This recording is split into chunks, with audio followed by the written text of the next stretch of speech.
Hi there, I'm John Lepp and I'm back to make something much easier today. Today I thought what I'd do is make some whole wheat bread. Really, what is better than fresh baked bread? And easy. It's not really that difficult to make. Most bread isn't. Usually the toughest part is all the kneading. If you don't have something like this, which is a KitchenAid Mixmaster, it becomes a little more difficult, a little more work to get your hands in there and to do all the kneading.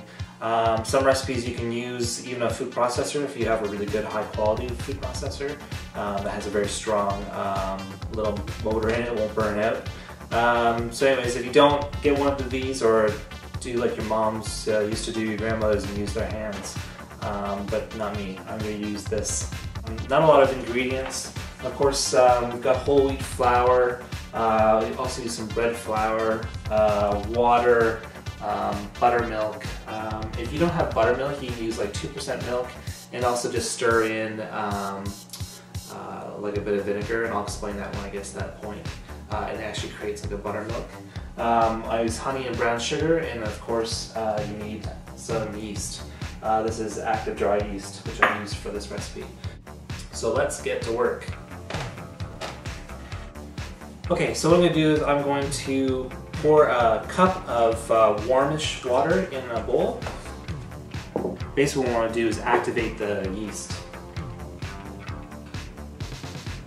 Take about 1.5 tablespoons of active dry yeast.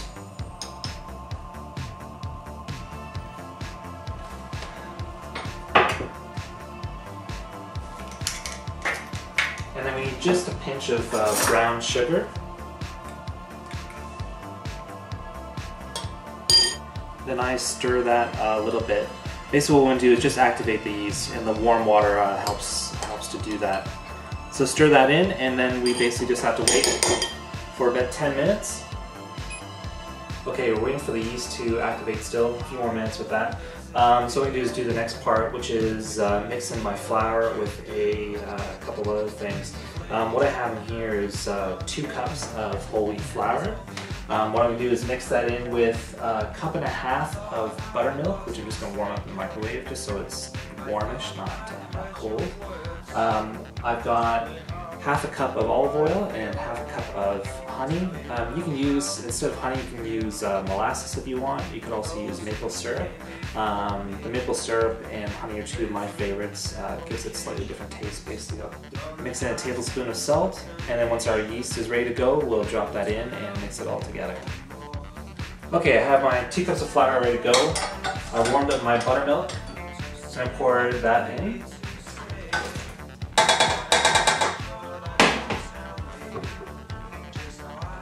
I've got my honey and I've got my olive oil. Grab my tablespoon of salt.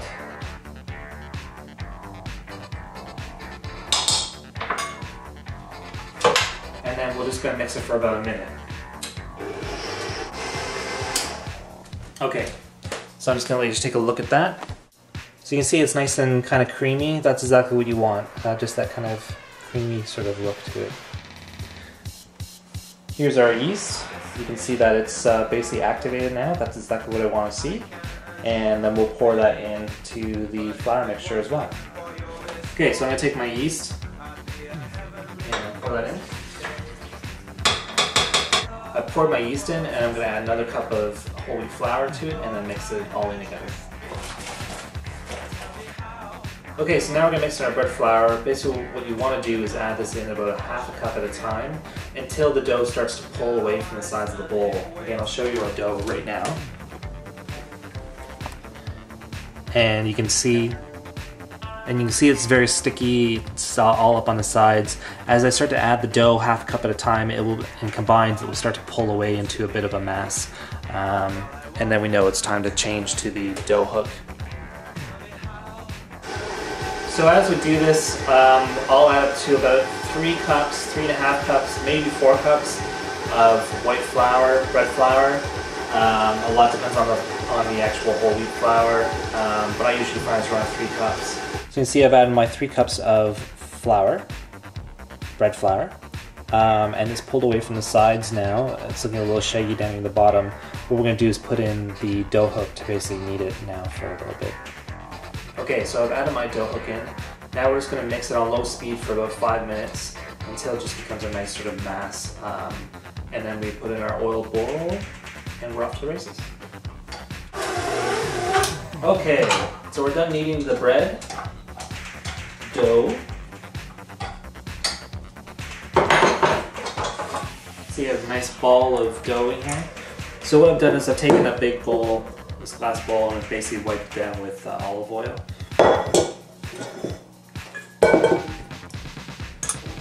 Gonna roll that ball around a little bit, cover it tightly with plastic wrap. Okay, so it's covered up nice and tight with plastic wrap, and basically what we do is we have to let this rise for an hour and a half. This is the cool part. Okay, I'm back. Here's our dough. It's been about an hour and a half, and you can see it's much bigger than it was before. That's good. Now what we have to do is actually just divide it into two and roll it out and put it into some loaf pans. So I'll show you how we do that. Okay, so we take our dough out of the bowl.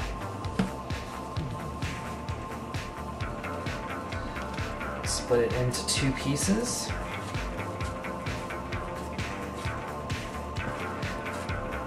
And basically what we want to do is shape it out to almost like a long rectangle. Okay, so basically what I want to do now is we have a loaf pan. I've sprayed it with a bit of Pam, so they're ready to go.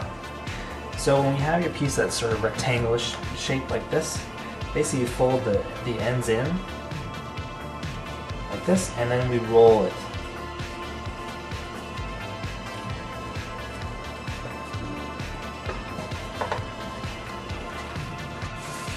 Okay, then what we do is we want to let this rise for another hour. I'm going to cover it up with saran wrap again, and we'll just let it sit here and let it rise. And then we bake in the oven. Okay, so it's been an hour. You can see my loaves have risen. Now I'm going to put them in the oven for 35 to 40 minutes at 375 degrees, and then we'll have fresh bread. Fresh bread. And so here's our bread after it's pulled out of the oven. I already took a piece off that other one because it was so good. It's pretty easy to make whole wheat bread, and your family will love you for it.